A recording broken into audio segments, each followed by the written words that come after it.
Welcome to the Vol Bros, presented by the Oldawalk Club. My name is Evan. This is my brother Ruston, and we are two Vol Bros who are actually bros in real life. And we are proud representatives of the University of Tennessee on the Believe Podcast Network. We appreciate them. I did click the wrong intro. It's actually not a football show. We're talking about basketball, apparently, because Chaz Lanier, breaking news, Chaz Lanier was just selected by the Detroit Pistons in the 2025 NBA draft. So congrats to Chaz. But the main thing that we're here to talk about tonight is Tennessee got a huge, absolutely huge pickup tonight in the portal. When you consider they already had the number one ranked prospect in the portal committed, and now they've got a kid who might end up being even better than the number one overall kid. Blaine Brown has committed to Tennessee today. Ruston, why don't you tell us about Blaine? So this is the one that we talked about a couple of weeks ago. First of all, he's the son of former Vol football player Wes Brown, so that's cool. But this kid, as a true freshman this year, was AAC all-freshman team, AAC all-conference team as a true freshman. And probably the thing that stands out the most, he's a two-way kid. I don't see him pitching a whole lot for Tennessee this year, maybe next year. But I agree. I don't think he'll pitch this year. But at the plate this year for Rice, the reason he made first team all-conference as a true freshman, he led Rice in batting average, slugging percentage, total hits, RBIs, doubles, home runs, total bases, multi-hit games, and multi-RBI games. Pretty good year for a true freshman. And wasn't he all AAC conference team? Not just freshman team, but all conference. Yeah, I said both. He was first team for both. Got a lot of votes for freshman of the year. That is a huge pickup. Yeah. He's going to be he fills a big position of need. He's a true outfielder. It's going to be interesting to watch how they use him. I'm looking forward to him swinging the bat. I'll tell you that much right now. That he will certainly get his chances behind in the batter's box. So, Elijah said, "Hey, welcome, Elijah. Good to have you." But he said, "Wasn't he also a freshman All-American?" Yes. I mean, it's just a tremendous pickup for Tennessee. When you start looking at this signing class combined with this transfer portal class, good grief, just unbelievable what they're putting together. They do have, obviously the one thing that people might be concerned about would be the pitching staff. There are 5 returning pitchers from this year's team. That's it. But they've gone out and they've gotten some incredible signees and commitments in the transfer portal. They're still working on a couple as well. And when you think about this year, the number of pitchers that threw on any consistent basis at all, it was probably 10 or less. And they've already got 5. I mean, I think, they'll end up being okay. And so we all know pitching is what wins championships in baseball. We know that. I'm looking forward to seeing the guys they put out on the mound, and I'm looking forward to seeing how many runs we're able to produce with the projected lineup we got at the plate, which is going to be a lot of fun to watch. I'll reference back to this as we're talking about this pitching staff and as this roster. I'll reference back to this a couple of times, but just want to go ahead and give the plug now, and I'll keep plugging it. If you have not listened to the most recent episode of the Diamond Vol podcast, Wes Rucker is not on this episode. It is just Ben McKee and Will Heflin, and they break down every single position and every single pitcher as it stands today. And it is an incredible. They have an incredible depth of information that they convey. And honestly, a couple of things I was very surprised by that they are very confident in. And with Will Heflin's connections to the coaching staff, I'm sure it's very accurate information. So we'll unpack a little bit of it. But I would encourage all of you, if you have not listened to the most recent Diamond Vol podcast, the new one with Ben McKee and Will Heflin is excellent. Some of the comments that have come through already this evening. Mississippi Vol, welcome, buddy. Good to have you. He said, good Thursday evening, guys. Everybody just finished watching the 1967 Tennessee-Alabama game at Legion Field in Birmingham. He said it was our first win against them in 6 tries, and it ceased a 25-game unbeaten win streak by Alabama, too. That's awesome. That's really cool. Elijah, we're glad you're with us, too, man. There's a channel member, Sean. Channel member, welcome, buddy. He said, good evening, bros and fam. Elijah said, do y'all think Jemai gets drafted? I don't think so. He is the prototypical post-draft free agent pickup. Let's sign him to a 2-way and get him playing in the G League as fast as humanly possible. Yep, I agree. Just unfortunately, offensively, he's just not at an NBA level yet, but hopefully he will be. Defensively, he absolutely is, because nobody in the NBA plays defense, so he'd be the only one doing it. So, that would be a no-brainer, but it's just offensively. Mina Laki, channel member, welcome. Great to have you. She said, evening, y'all. Thumbs up. We appreciate that. Let's see. Rhonda, welcome, Rhonda. Great to have you. She's a channel member as well. She said, hello, bros. Hello, chat. Happy Friday Eve. Amen. Let's see. Mississippi Vol said, I'll tell you what, Coach Vitello has just been a madman in the portal. Our team is going to look completely different next year. That's very true. It will. But I can't wait to see it. I mean, when you think about returning, let's not talk about pitchers. Let's just talk about position players. So catcher, that'll be, potentially a returning, face. You've got Cannon Peebles and Stone Lawless back there. New kid coming in from Bowling Green who might give them a run for their money. And the Diamond Vol podcast had a real interesting take on that kid. So they believe that one of the reasons he's coming to Tennessee is he doesn't think he can get drafted as a catcher. And he is a catcher outfielder who has the speed to play center field. And they think he's going to be the starting center fielder. They think Stone Lawless and Levi Clark are going to be rotating behind the plate, and Garrett Wright is moving to center field. Jay Abernathy, I'm sure, will have something to say about that too. They think Jay Abernathy's going to be playing second base. Oh, I got you. So they said that if in the fall Stone Lawless and Levi Clark don't immediately establish themselves as the top 2 catchers, that Levi Clark may shift to first base. And at that point, Garrett Wright would play center and catcher and rotate between the two, depending on who's on the mound. But the plan right now is Stone and Levi are behind the plate and Garrett Wright's in center field. What about Cannon Peebles? They think he's getting drafted. Really? They think he and Reese Chapman both are gone. Very interesting. So when you think about first base, obviously you got to replace that one. That might be what the kid from Virginia is going to end up playing. Henry Ford. And then, you look up the middle. You're going to have to replace the entire middle infield. And obviously they got a commitment just recently from the second baseman at California, still talking to their shortstop. Third base, you got Manny Marin. I don't think Manny Marin will be playing third base when the season starts. I think you might actually see him at one of the 2 positions up the middle. But he might be back at third base if we get all of California's middle infield to come. So when you think about the outfield, obviously Hunter Inslee's gone. So that's why Ruston was talking about center field just a second ago.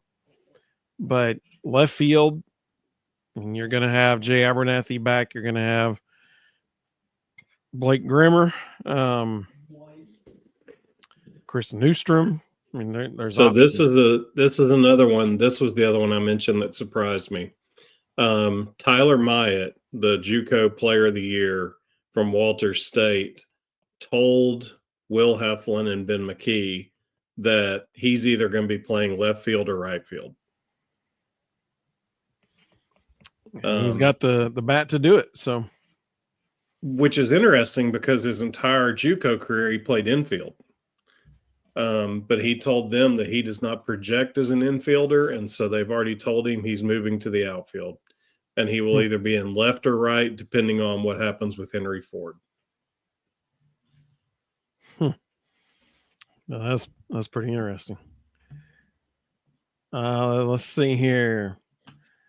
Jonathan, welcome, buddy. Great to have you. He said, hello, Evan and Ruston chat family. Probably won't get to listen much tonight. I'm at the lake with some family. Wanted to check in real quick. Hope everyone has a great night. Hey, we appreciate that, man. Hope you have a great time at the lake with your family. That's awesome.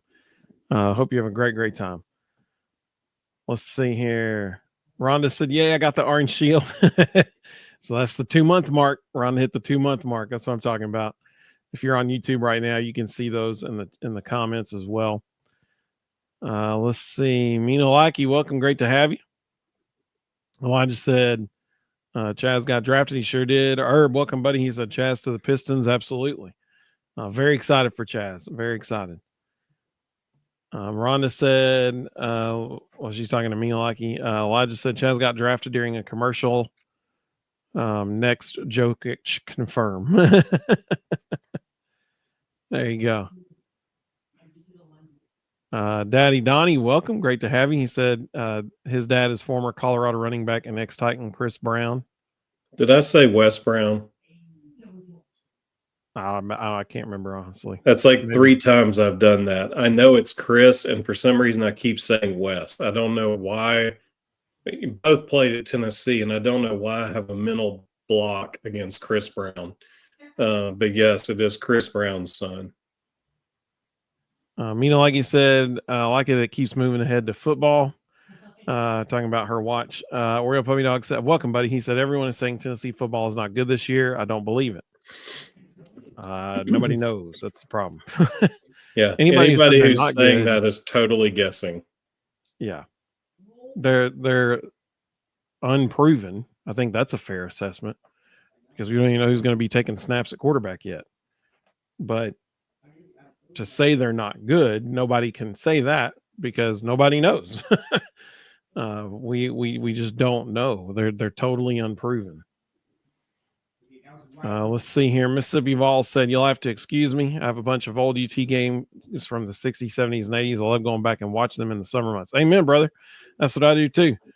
I always go back and watch wins from previous seasons. That's when, especially when July gets here, because then it's like SEC Media Days, and we're right around the corner from football season.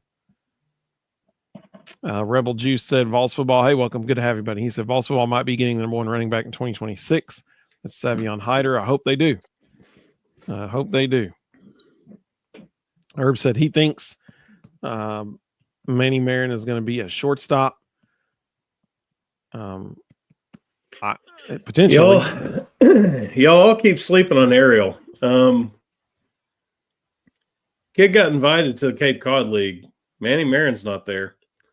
I'm telling you, that kid is going to figure out what's going on with his bat. And when his bat catches up with his defense, he's going to be the everyday shortstop. He is a special talent. All he's got to do is figure out how to hit 275. If he just hits 275 in the 9-hole, he's your everyday shortstop. If his back catches up with his defensive ability, he'll be the best shortstop in the country because he is the best defensive shortstop in the country right now. It's just he can't get on the field because of his bat, so he's got to get that going. Mina Leggy said, when you mentioned the 2 guys you think the Diamond Vol podcast 7 get drafted, she said those are her 2 favorite players. But she said great for them, though, with the goat emoji. And if you're on YouTube, you can see that. Let's see. Bobby, welcome, buddy. He said, how much will 2-way pitchers pitch this year? So that was something else they covered on the Diamond Ball podcast that was fascinating. So again, Will Heflin is close with the coaching staff. He knows what they're doing.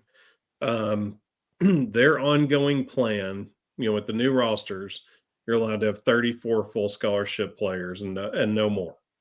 So their ongoing plan is going to be to have 18 pitchers and 16 position players, but they always want to have at least 2, maybe 3 of those pitchers who are two-way guys.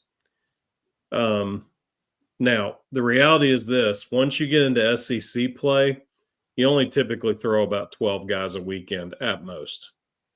So if you carry 18 pitchers, there's good odds that the bottom 6 are never going to throw on a SEC weekend. So if you have a two-way guy, what you basically just did was, if you had 2 or 3 of them, you just created more at-bat opportunities in your lineup, more position players. So they feel very confident that DJ Newman is probably going to be one of their top relievers, that he will throw a good bit this year. They're like me. They don't see Blaine Brown pitching a whole lot. Maybe early in the season against non-conference opponents, they'll get him some relief time here and there. But then next year, 2027, they could see Blaine Brown getting a little more time on the mound. But this year, it's going to be all about his bat. It's going to have to be, because they're going to need him bad. Let's see. Mississippi Vol said, congrats to Chaz. Absolutely. John, welcome, buddy. Good to have you. He said it is unproven, but also very talented. And you're exactly right, especially the wide receiver room. Extremely young, but extremely talented. Can that translate to production? That's the goal. You can make that argument for the quarterback room too.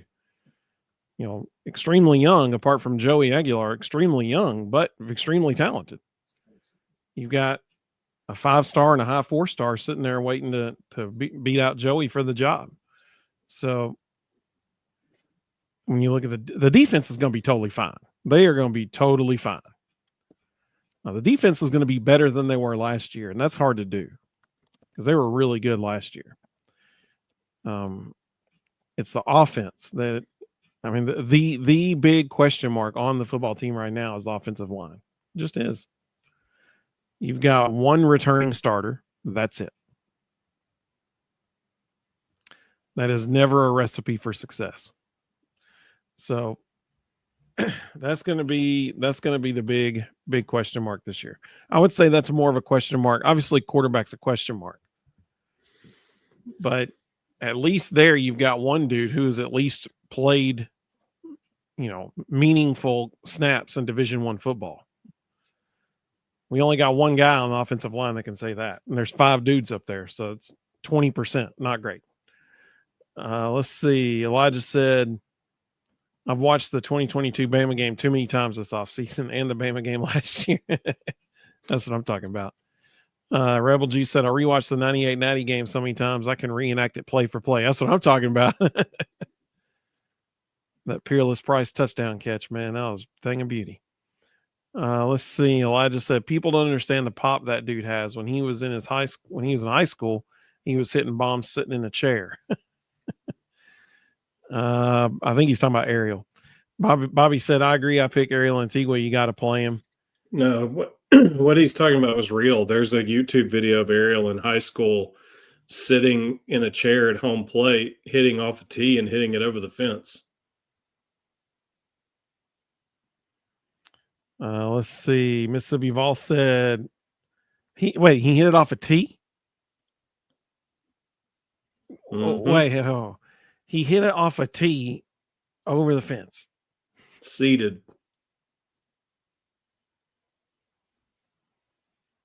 He's got big pop. That's impressive.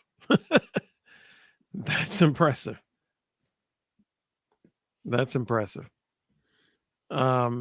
Mississippi he did Vol both. He hit it out. He hit it out seated off a thrown ball and off a tee.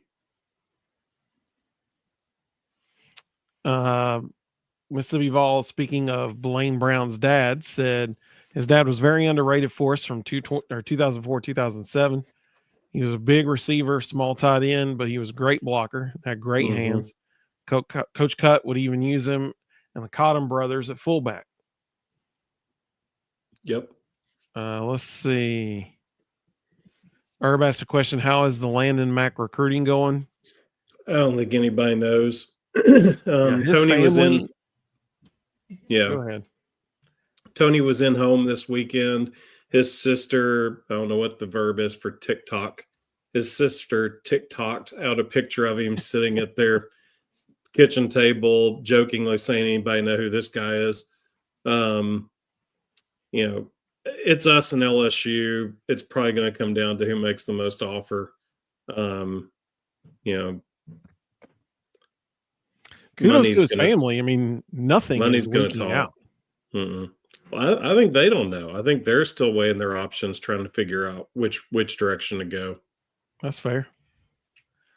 Let's see. Tony said, I know nobody knows for sure, but how many? Hey, welcome, Tony. Good to have you. He said, but how many freshmen will make it to campus? Thoughts? So it's not a matter of nobody knowing. It's a matter of until the draft's over, there's no telling. There's at least 4 kids in that signing class that are going to get drafted really high. And can I elaborate before you finish there? Mm-hmm. When Ruston says that, he's not just referring to the high school kids. He's also referring to current Tennessee baseball players. Like, will Reese Chapman get drafted? Will Dalton Bargo get drafted? Will Cannon Peebles get drafted? Like, those are, questions that have to be answered.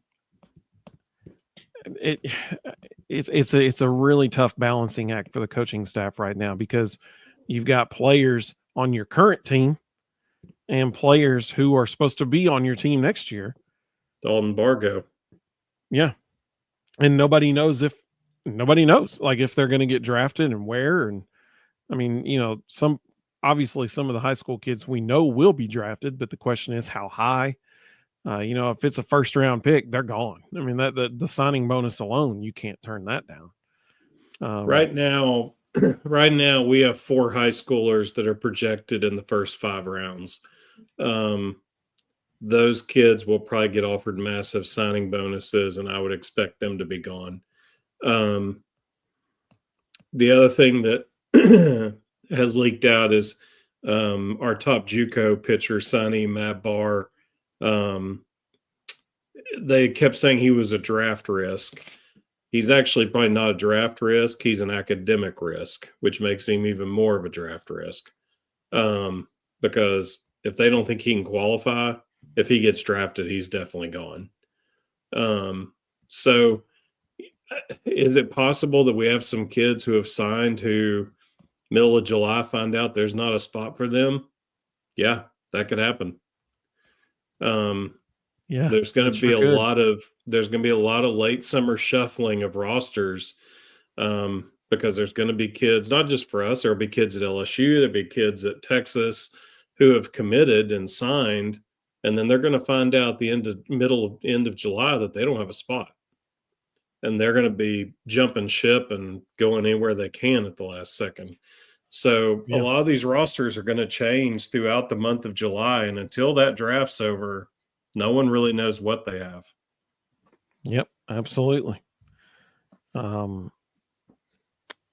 said he wishes Billy Carlson would be able to make it to campus. I'll be shocked if that happens. Herb said hopefully Schoolcraft makes it. Schoolcraft's a kid from Beaverton, Oregon, I believe. Let's see here.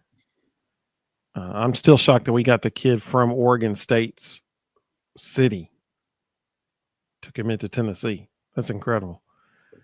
Minolagi said, I'm a believer. Hey, I appreciate that, Minolagi. Thank you. Herb said he saw Vitello with Landon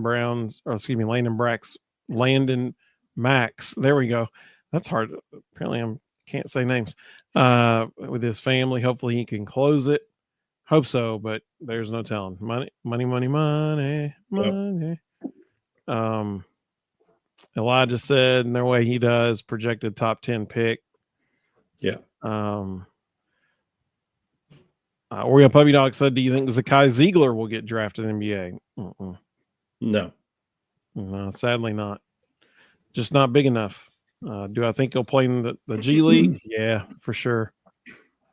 Do I think he'll probably play pretty well in the G League? Yeah, I do actually. Mm-hmm.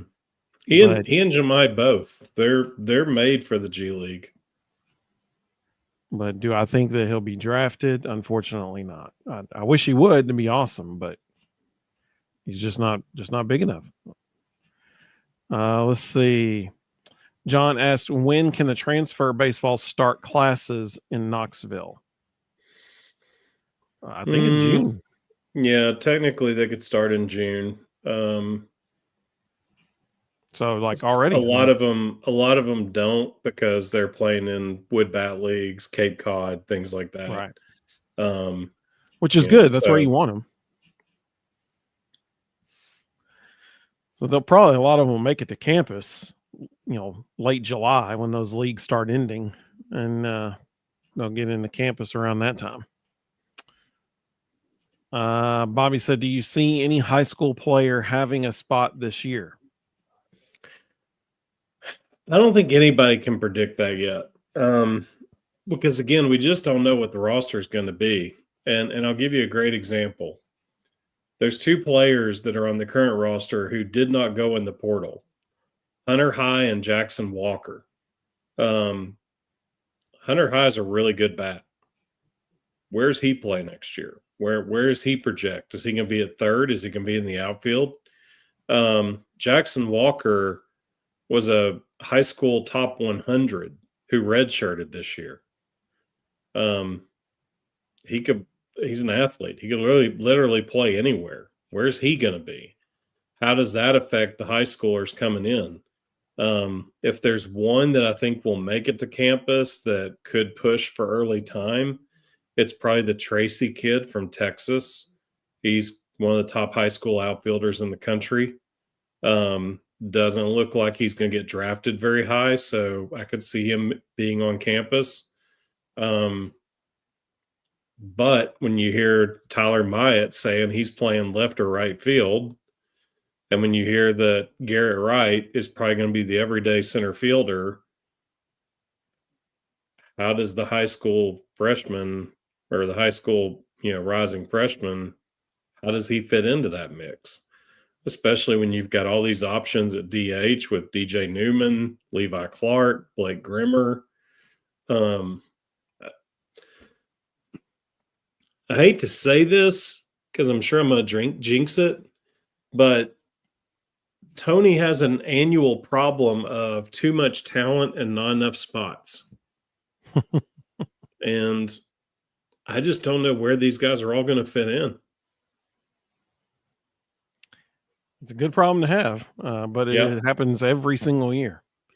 And which is why we've seen so many people go in the transfer portal from the team this year, because they know they're not going to get on the field. Well, it's too much talent.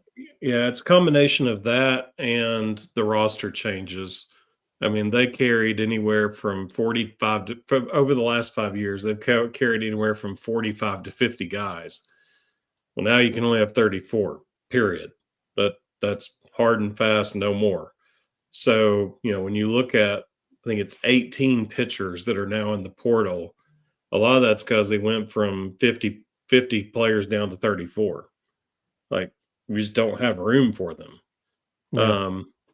Ben McKee gave a stat on the Diamondball podcast that was really, really impressive because people are freaking out about the fact there's 18 pitchers in the portal. This past year, Dylan Loy threw 20 innings in SEC play.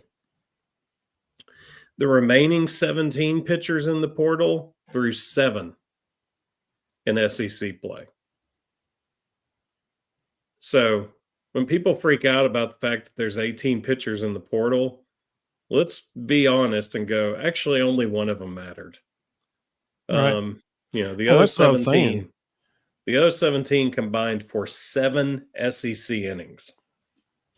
Yeah, I mean, that's what I was alluding to earlier when I said, really, when you look at their entire pitching staff from this past year, we could probably right now count 10 or less guys that were consistently used. I mean, obviously you got the 3 starters on the weekend: Krenzel, Nate Snead, Arvidsson, Dylan Loy.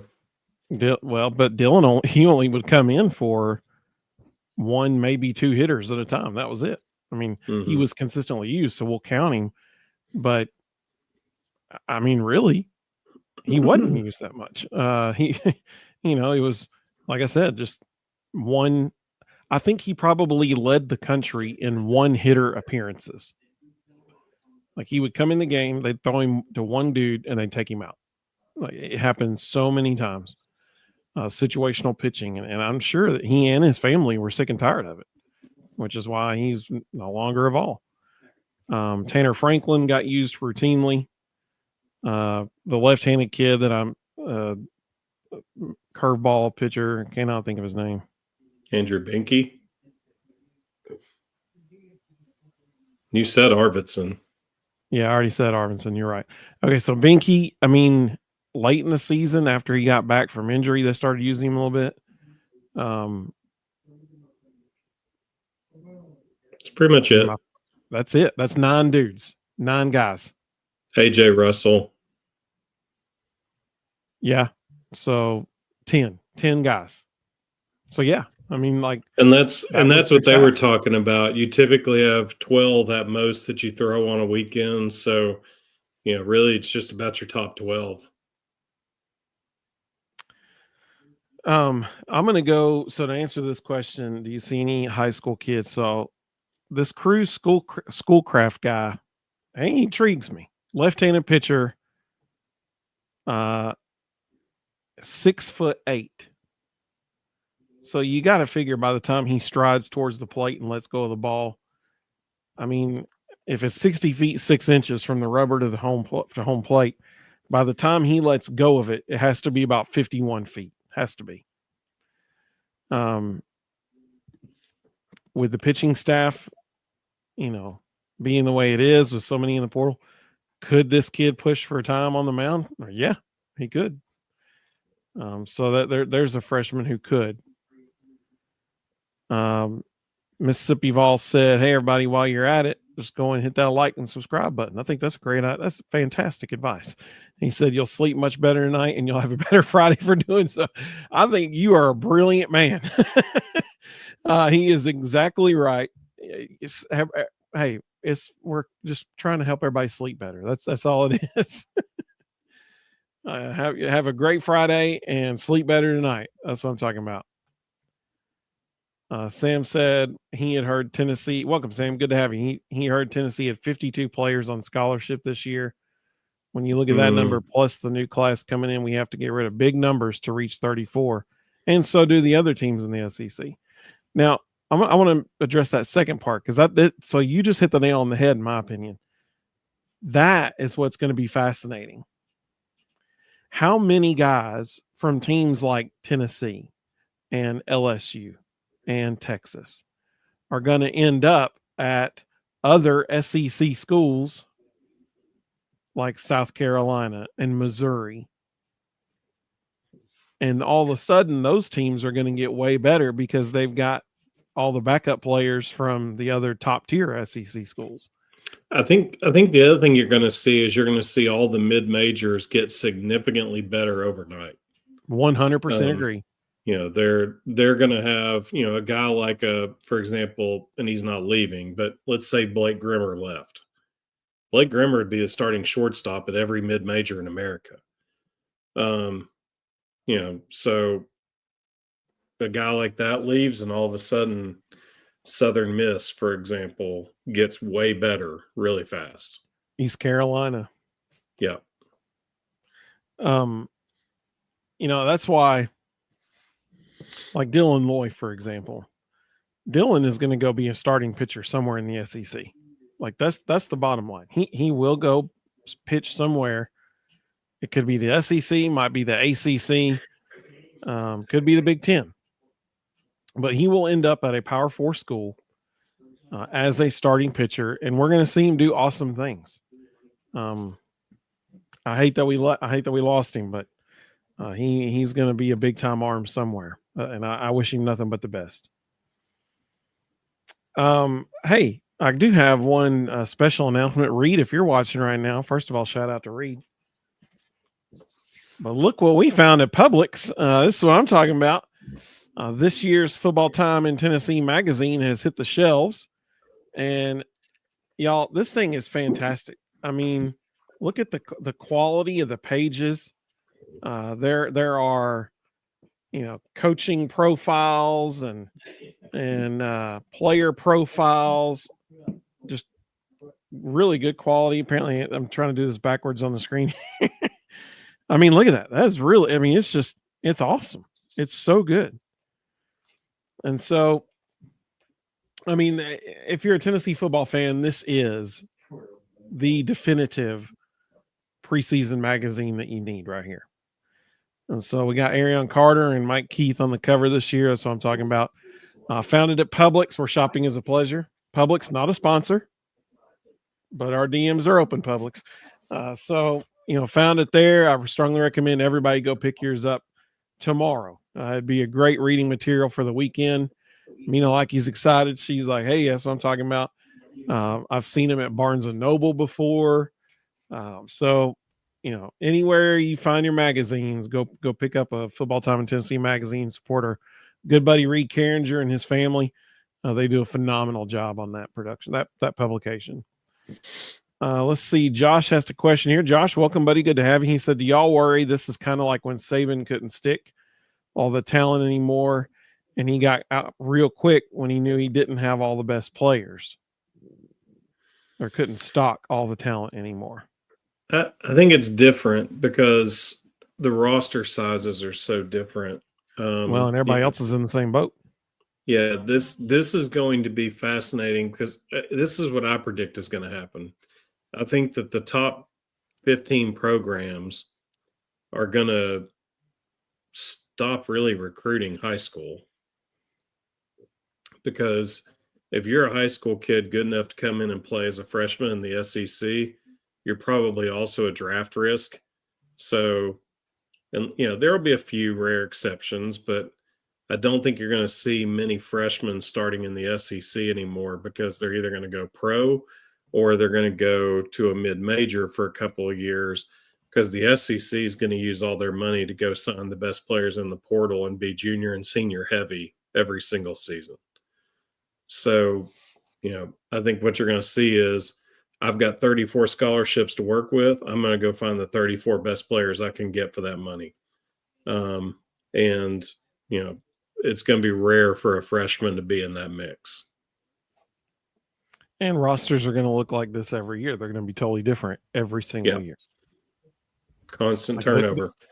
The conversations we've had tonight on this show over the last 41 minutes, that's going to be the conversation every single June from now on after the season ends, because you're just going to see a plethora of people hop in the portal every year.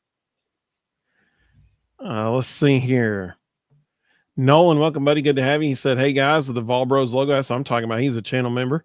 If you're on YouTube, you can see that emoji and that badge by his name there. Elijah said, also, tell me why I just found out that Tarek, I think, Scooball was committed to the Vols before he got drafted. Imagine he had stayed and we had a 1-2 punch of him and Chase Burns. Would have been some banners. And you know what? Congrats to, I don't think he qualifies as a VFL anymore, but congrats to Chase Burns on an incredible first start in the big leagues. You're starting in your home stadium for the Reds, and he strikes out the side, for the New York Yankees on the top of the first. Pretty good start. Let's see here. Nolan said, where are all my orange shields at? That's what I'm talking about. Josh said, I'm not trying to be down, but Tony isn't the greatest coach of baseball. What he is a great talent evaluator and recruiter. And if you take that away with limited rosters, I wonder how it works. He said, I agree, Ruston. I think baseball is about to trend hard towards rosters that are like 60 to 70% transfers. I think sometimes this year, actually. Yeah. I think sometimes Tony gets a bad rep for his baseball knowledge and his ability to teach. I would just go back to TCU and Arkansas. When TCU and Arkansas were two of the best hitting teams in the country, Tony was the hitting coach on both those teams. And Tony handpicked Josh Elander because he wanted somebody who was going to coach the same way he did. Does he know pitching? No. And that's why he went and got Frank. And he was smart enough to let Frank just have the pitchers, and he went away and worked on defense and hitting. But when you hear like pro scouts talk, and when you hear Tony talk, you don't hear much of a difference. Like he understands what they're looking for. He understands how to teach what they're looking for. And I think you add on top of that, he is a fantastic motivator. He is a fantastic recruiter. But some of that recruiting prowess comes with being able to walk into a home and talk to families in the same way they just heard the general manager of the Yankees talk to them, or talk to them in the same way that some of the most technical coaches in America talk to them. He has a really strong depth. I mean, it's one of the reasons why MLB Network has him help host the draft every year. They want to hear his analysis. They want to hear what he sees. Because he does have, he's the one who found Max Scherzer. He has an eye for talent. Sean, welcome, buddy. Good to have you. Channel member. He said, I have a feeling seeing the same guys play together for 2 to 3 seasons is probably over. So many of those guys from the 2022 season have been together through a lot. You're exactly right. I mean, like, it's going to be a rarity. That's why Hunter Inslee was such a unicorn this year, right? Like, he was so unique because he had spent 5 seasons wearing, the same jersey. And so people like Hunter are going to become more and more rare as time goes on. And so that's why he was everybody's favorite Vol this year. And so you're exactly right. Josh said it's bad for college baseball, in my opinion. Now good high school players will just go pro instead of going to college. Yeah, you're exactly right. You're exactly right. Elijah said about Chase Burns, and then he got shelled the second time through the order. That guy's not a Chase Burns guy in the VFL. He's not. I mean, I think we could all agree on that for sure. Some of the other stuff coming up that's on the horizon as we're slowly transitioning to football season now. SEC Media Days. I'm going to tell everybody the schedule for SEC Media Days here. So July 14th through the 17th. I think that's a Monday through Thursday. It might be a Tuesday through Friday. Can you look at that real quick, Russ? July 14th.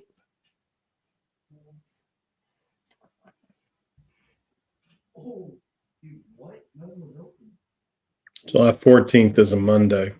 Okay, that's what I thought. All right, so July 14th through the 17th of the SEC Media Days. It's a Monday through a Thursday. It's going to be in Atlanta, not Birmingham. It's going to be in Atlanta. That is the unofficial start of football season. So we're 3 weeks away from that? 2.5 weeks away from that? Yeah, probably we'll say 2.5. That's hard to believe. It sure is hard to believe. You're exactly right. You're exactly right. So we're looking forward to that. We're actually, Reed, if you're still watching, I'm going to contact Reed and try to get him on the calendar. So if the 14th is a Monday, that means the 13th was a Sunday. So the 20th would be a Sunday. So I'm going to try to get Reed to join us on the 20th to hear his reaction to SEC Media Days. Now, what that also means, y'all know, every year in July, Ruston and I do a preview show and we predict the season results for every SEC team. So what that means is Thursday, July 17th will be the SEC preview show. And then, I'll do what I do every year. I'll chop it up and one per day will release that teams for two. Well, it's more than two. It used to be 2 weeks, 14. It's more than that now. And so we'll release those for every day, in alphabetical order, the teams in the SEC.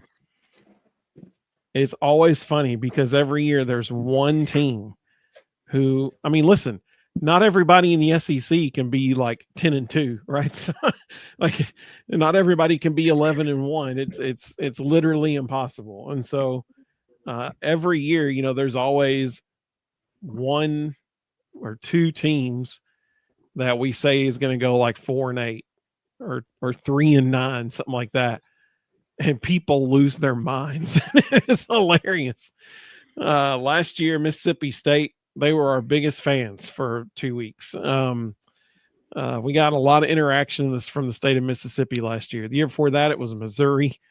We had a dude from Missouri bet me his house. One guy bet me his Camaro for my minivan. That Missouri would do better than what we predicted. It is hilarious, some of the stuff that ends up happening. So that's something else you can mark on your calendar. So as we're looking ahead, July 14th through 17th, SEC Media Days. Go ahead and circle the 17th. July 17th, we'll do our SEC preview show that night.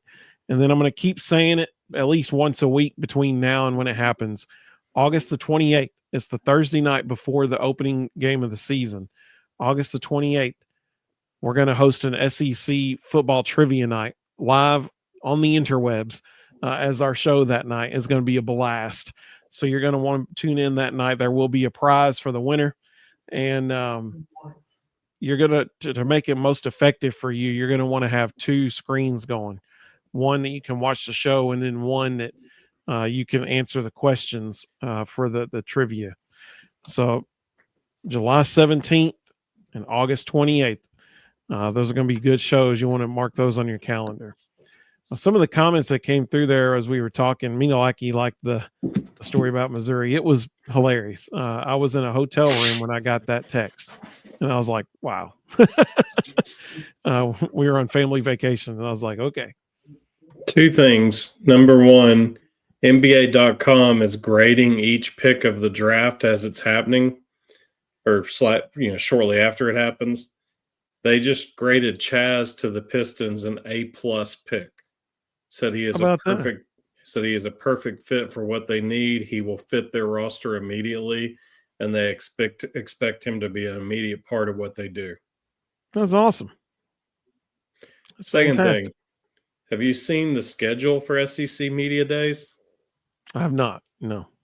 It's like they literally sat down and said, how can we piss everybody off on day one? Let's go Brian Kelly, Lane Kiffin, Shane Beamer, and Clark Lee. Awesome. So Brian Kelly's going to walk out there to start the whole thing and anger a bunch of people.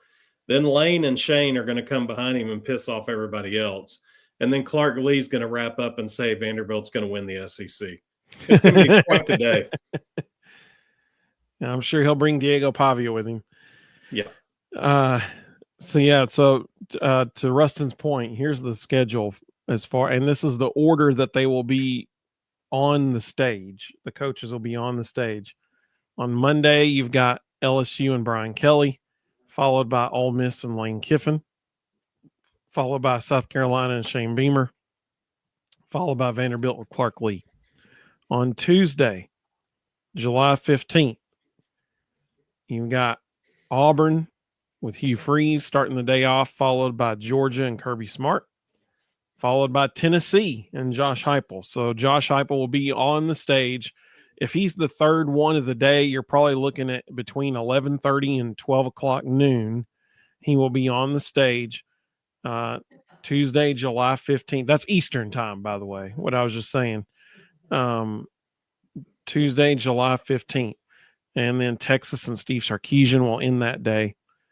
Wednesday, the 16th, you've got Alabama and Kalen DeBoer, followed by Florida and Billy Napier, followed by Mississippi State and Jeff Lebby, followed by Oklahoma and Brent Venables. That's going to be a pretty boring day, actually. Then July 17th, the last day, you've got Sam Pittman in Arkansas leading it off, followed by Kentucky and Mark Stoops, followed by Missouri and old Drinkwitz, and then Texas A&M and Mike Elko. So I'm sure old Eli will tick some folks off and run his mouth about something when he gets up on the stage. Sam Pittman will put everybody in a good mood at the beginning of the day, and then Eli will give everybody their headlines that they need. So that's the schedule for SEC Media Day. So Tennessee's Day will be Tuesday the 15th. Elijah said we're almost there, fellas. Elijah said that Chase Burns start. He said the first time through the order was the Vol version of him. The second time was the Wake Forest version of him. Tony asked Ruston, what podcast was that with Will Heflin and Ben McKee? Diamond Vol. Let's see. Elijah said if you go look up Ben McKee's Twitter account, he always links to it on there. Elijah said, need the weather to start feeling like football again, too. This heat has been unbearable. You're not kidding, man. You're not kidding. Sam said, appreciate Chase Burns' talent, but it's hard to be a fan of a guy that says he didn't care anything about getting a national championship. Totally me first guy. 100% agree, man. 100% agree, Sam. Elijah said Kentucky's going 0-12. Let's see. Herb said with Vitello baseball carrying us till after the MLB draft. Yep. Absolutely. We're trying to get through the summer months for sure. Josh said this year is going to be crazy. No dominant teams in the SEC. Tons of unknowns at quarterback in the SEC. My take is Oklahoma comes back with a vengeance and makes the playoffs. That'd be something if they did. I hope it doesn't happen because that means they might beat Tennessee and Neyland. So I want to beat them. But they'll be on their third offensive coordinator in as many years. So we'll see what happens with them.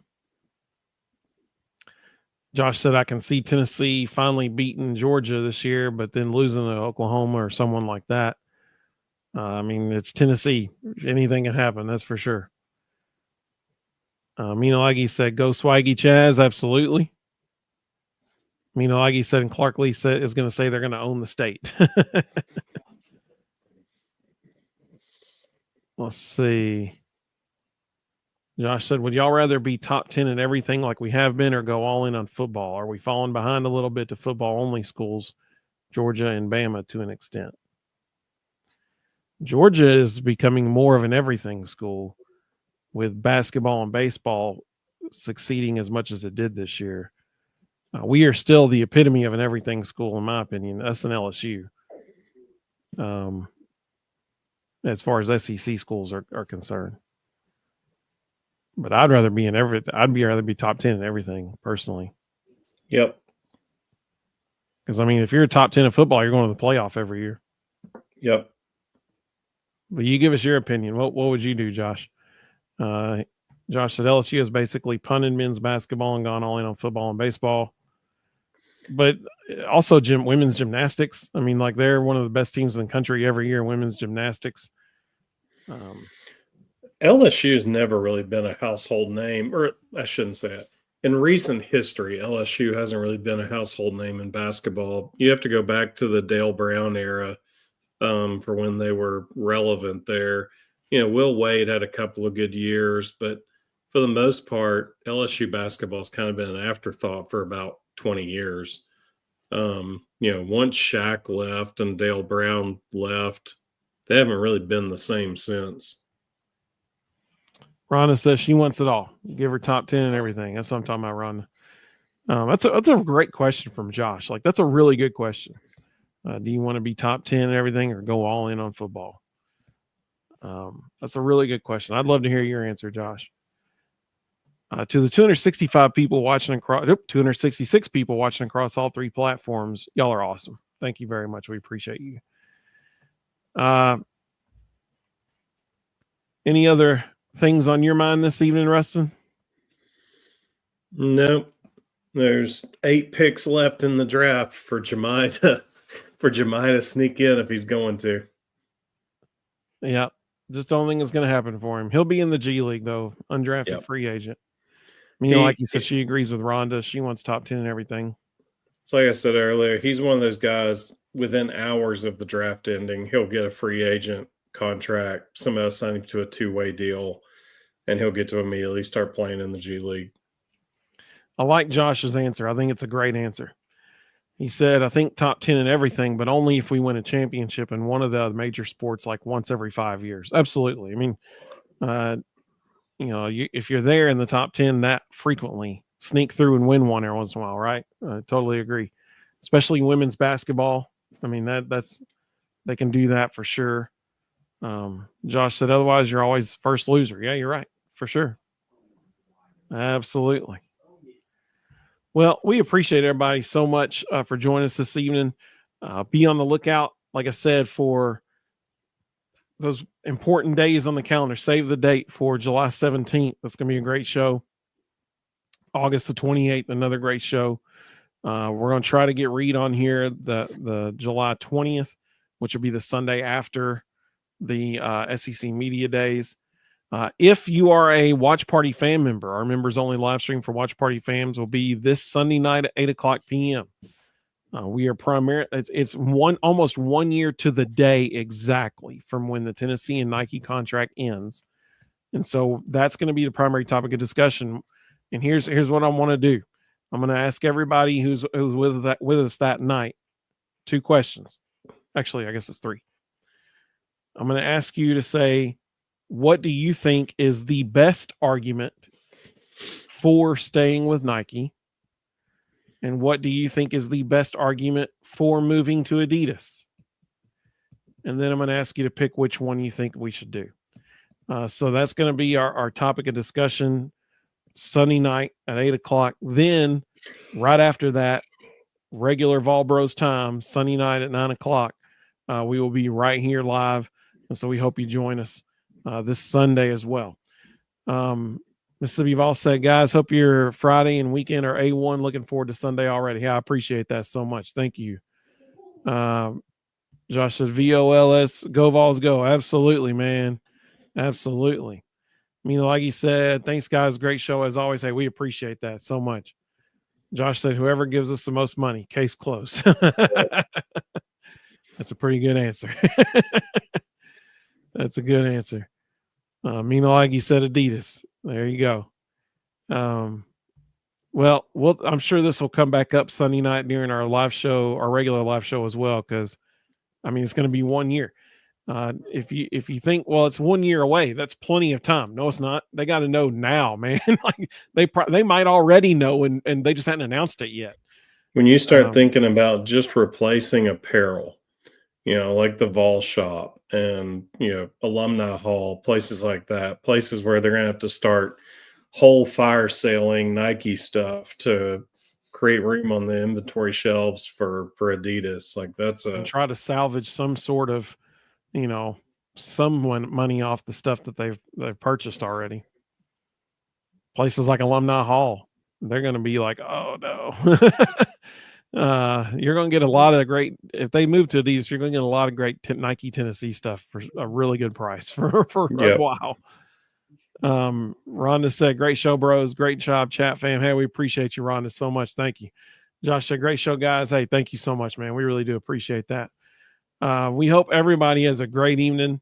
Like he said, thumbs up. Thank you. Hey, if you hit the thumbs up and subscribe and text a buddy about the Vol Bros, that'd be great. We'd really appreciate that. We hope everybody has a great evening. Go Vols, baby. Welcome, Blaine Brown. We're glad you're a Vol now. And we hope everybody, Josh said, I actually didn't think about that. Really hurts those retail shops. They're going to have some massive turnover going on, inventory turnover for sure. For sure. I'm sure there's probably some soccer team in some country that are going to end up with some Tennessee jerseys again, like they did with those. Was it a hockey team? If you're Alumni Hall, if you do a 50% off all Nike apparel in the building, It's all Yeah. going to go. And the Vietnamese kid that built it for 10 cents an hour, you're still got a profit margin. Like you're going to be fine. Shout out to Nike and their labor force. We all know it's true. Sadly, it probably is. Yeah. Josh said the Sudan is going to love the Vols. Where was it? It was some country that had those really ugly football jerseys from like 2015 or 2016 that it leaked online, and people were like, "Oh, that's awful. We're not doing that."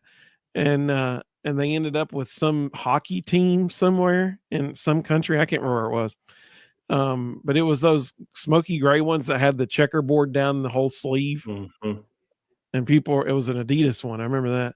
So it had to have been like it would have been before 2015. So it's probably like 2014.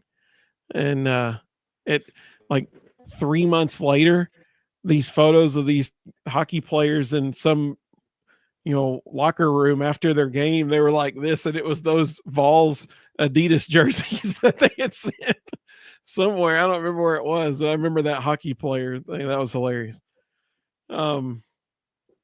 Good times. Well, we appreciate everybody so much for joining us. We hope all of you have a great evening. Go Vols, baby, and we will see you Sunday night at 9:00 Eastern.